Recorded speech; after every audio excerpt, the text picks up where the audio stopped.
జగన్ తీసుకొస్తుంది. ఈసారి కొడితే కుంభస్థలం బద్దలవ్వాలి, బద్దలవుతుంది.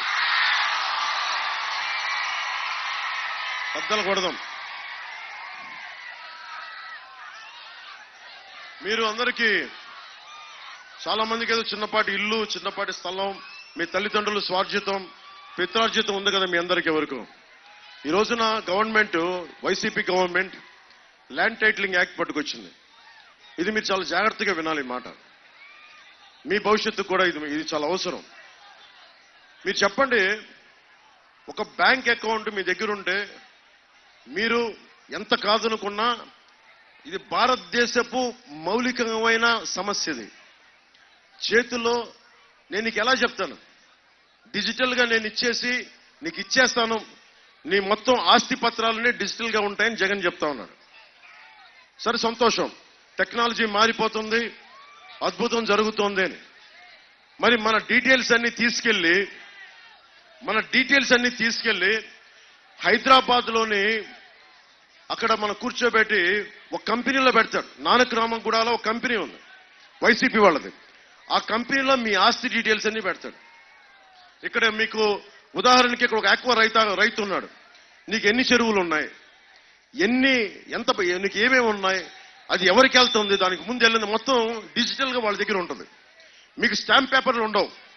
ఎవడన్నా సరే రేపు పొద్దున వచ్చి ఏ పులివెందల నుంచో జగన్ మనిషి వచ్చి ఇక్కడ వచ్చి ఈ స్థలం నాది అని కోర్టుకి మనకి సబ్ రిజిస్ట్రార్ ఆఫీసులో పెట్టుకుంటే అది మీకు తెలియాలి. అది మీకు తెలియకపోతే, మీరు క్లెయిమ్ చేయకపోతే మీకు ఎప్పటికీ రాదు. అది వెళ్ళిపోయింది, మనకి ఓనర్షిప్ ట్రాన్స్ఫర్ అయిపోయింది.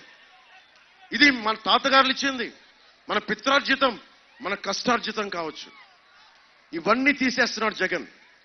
అంబేద్కర్ గారు ఒకటే చెప్తారు, నువ్వు ఎన్ని గొప్ప చట్టాలైనా చెయ్యి, ఎన్ని ఉన్నతమైన ప్రతిపాదనలు చట్టాలు చెయ్యి, పాలించేవాడి బుద్ధి వక్రంగా ఉంటే మనం ఏం చేయలేము.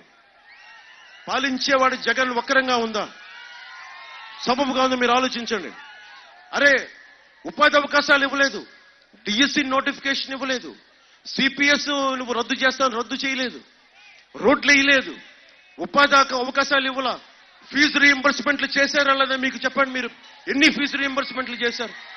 ఫీజు రీఎంబర్స్మెంట్లు 10% కూడా చేయని వ్యక్తి. ఇవన్నీ చెప్పుకుంటూ వెళ్ళిపోతే అతనికి విరామం ప్రకటించడం చాలా అవసరం రాజకీయాల నుంచి. వైసీపీకి క్రాప్ హాలిడే లాగా మన రైతాంగం ప్రకటించినట్టుగా వైసీపీకి పొలిటికల్ హాలిడే ప్రకటించడం చాలా అవసరం.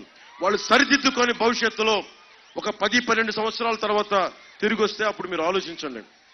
రోడ్ల మీద తిరిగాడు కదా, మా బాబే మా నాన్నే అని చెప్పి, అమ్మా నాన్నలేనే బిడ్డనమ్మా నేను, అమ్మా నాన్నలేనే బిడ్డనమ్మా, ఓటేయండమ్మా, మీ ఇంట్లో బిడ్డనమ్మా అన్నాడు. ఇంట్లో బిడ్డ ఏం చేశాడు? పొలాలు తీసేసుకుంటున్నాడు. ఇంట్లో బిడ్డ ఏం చేశాడు? మద్యపానాన్ని అందరికీ ఫ్రీగా సప్లై చేస్తున్నాడు. ఇంట్లో బిడ్డ ఏం చేశాడు? ఇసుక దొబ్బేస్తా ఉన్నాడు. ఇంట్లో బిడ్డ మీ అన్నో తమ్ముడు అయితే ఫీజు రీఎంబర్స్మెంట్ చేయాలి కదా, అది చేయడు. కానీ అమ్మా నాన్నలేని బిడ్డనమ్మా, ఏదన్నా అడుగు, అమ్మా నాన్నలేని బిడ్డనమ్మా. అరే, నేను కూడా నాన్నలేని బిడ్డనే, నేను ధైర్యంగానే ఉన్నాను కదా. కనీసం మా నాన్న ముఖ్యమంత్రి కూడా కాదు. మా నాన్న కానిస్టేబుల్ గా పోలీసులో స్టార్ట్ అయ్యి ఎక్సైజ్ డిపార్ట్మెంట్ లో ఒక ఏఈ అసిస్టెంట్ ఎక్సైజ్ సూపరింటెండెంట్ గా రిటైర్డ్ అయిన వ్యక్తి. ప్రతిదానికి డ్రామా సంపి దొబ్బుతున్నారు మమ్మల్ని. ఏదన్నా మాట్లాడితే నేను లోకల్ కాదంటాడు జగన్. నేను బాపట్లో పుట్టా, తిరుపతిలో నామకరణం చేశాను, ఒంగోలు నెల్లూరులో పెరిగా, పక్కనే ఉన్న మన మొగల్తూరులో మాకు పొలం ఉండేది, మాకు సొంత ఇల్లు ఉండేది. నీలాగా పాపం జగన్ వాళ్ళ తాతగారు చాలా గొప్ప వ్యక్తి. పాపం ఒక బలిజ కులానికి చెందిన వెంకట నరసయ్య గారి పాపం వెరైటీస్ మైన్స్ ని ఆయన చక్కగా ఆయన కింద కూలీగా పనిచేసి ఆయన తీసేసుకున్నారు. మాకు అలాంటి అవకాశాలు లేవు కదా జగన్. మేము కింద మీద నలుగురితో రావాలి, మాకు దగ్గర అంత డబ్బులు ఉండవు కదా జగన్. దోచేసే మైండ్లు మాకు లేవు కదా, మేము ఉద్యోగాల మీద బతికే జీవితాలు మేము ఏదో కష్టపడి కింద పడి వచ్చాం మేము. కానీ నువ్వు కూర్చొని నువ్వు మా కథలు చెప్పి ఒంటరి బిడ్డని, అమ్మ మీరందరూ ఉన్నారు, సొంత చెల్లికి గౌరవం ఇవ్వని వ్యక్తి అమ్మా. అరే, ఏ అన్న అయినా సరే చెల్లి మీద అంత నీచంగా మాట్లాడతాడా? చెల్లి సంసారం గురించి మాట్లాడతాడా? మీరు చెప్పండి అమ్మా. నేను ఇది కూడా చెప్తున్నా, ఆడబిడ్డలకి మానానికి అమర్యాద జరిగితే వాళ్ళ మంత్రులు ఉన్నారు, ఒకటి రెండు మానానికి అమర్యాదలు జరిగితే ఏమొద్దని మాట్లాడతారు నీచంగా.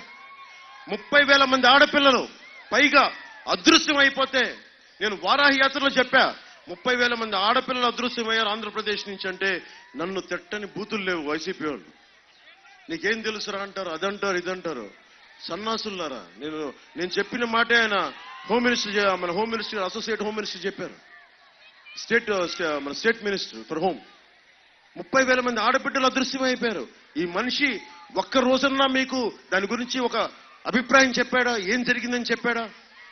నేను అందుకే మాట్లాడుతున్నా, మీరు ఎన్ని గొప్ప వాళ్ళని పెట్టుకోండి, వైసీపీని కనుక మీరు ఇంకొకసారి లోపలికి తీసుకుంటే మొత్తం సర్వనాశనం అయిపోద్ది రాష్ట్రం.